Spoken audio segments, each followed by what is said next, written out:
แม่แก้วอยากมาแนะนำอีกเทื่อหนึ่งเนาะเพราะว่าหลายคนก็ทักเข้ามาถามแม่แก้วเนาะว่าเวลาเฮาแทรกสิ้นกวงเฮาเฮ็ดแนวใดเนาะแม่แก้วจะแนะนำเลยตัวนี้คือเฮาหยิบสเปคลูกค้าแล้วเรียบร้อยเนาะอันนี้เซ็บสะโพกอันนี้เซ็บหน้าเนาะทุกคนอันนี้ก็จะเป็นสะโพกคือกันเนาะ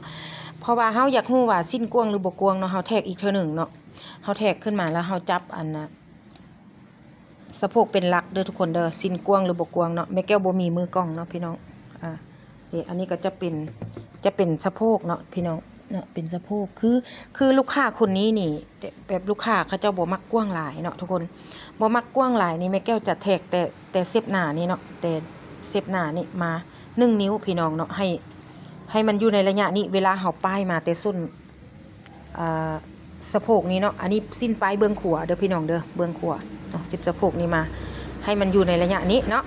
ฉะนั้นมันอยู่ในระยะนี้แล้วเนาะทุกคนเขาพืดขึ้นมาว่าสิ้นเขาเจ้ามันกว้างหรือมันแคบเนาะทุกคนเนี่ยจะให้ทุกคนเบิ่งเนาะหลายคนบ่เข้าใจส่วนหลายจะเป็นมือใหม่เด้อบ่เข้าใจเนาะเนี่ยจะจับจุดนี้เป็นหลักเลยเนาะเด้จุดนี้เป็นหลักเลยทุกคนเนี่ยเนาะจุดนี้เป็นหลักที่ว่าเฮาป้ายไปแล้วมันจะอยู่ในระยะนี้เนาะทุกคนเด้มันเฮาป้ายไปแล้วมันจะตกอยู่พี่เนาะเฮาป้ายไปแล้วมันจะมาตกอยู่นี้เนาะแล้ววันนี้สิ้นเขาเจ้ามันแคบเดี๋ยวมันก็จะเป็นแบบนี้ทุกคนเนี่ยเห็นบ่สิ้นมันแคบฉะนั้นเฮาก็หมายไว้เลยเนาะเฮาหมายช่วงนี้แล้วก็มาหมายช่วงนี้เนาะหมายไว้เลยหมายก็ต้องเผื่อยิบเด้อเผื่อยิบนำเนาะหมายไว้หมายจึกแล้วเฮากระแทกว่าเฮาจะได้โตจักนิ้วเนาะ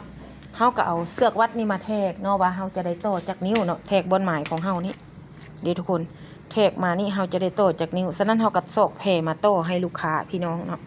โตแล้วเรียบร้อยแล้วเฮาป้ายมาปุ๊บเนาะเฮาป้ายปุ๊บมันก็จะมาตกอยู่ทางนี้พี่น้องเนาะ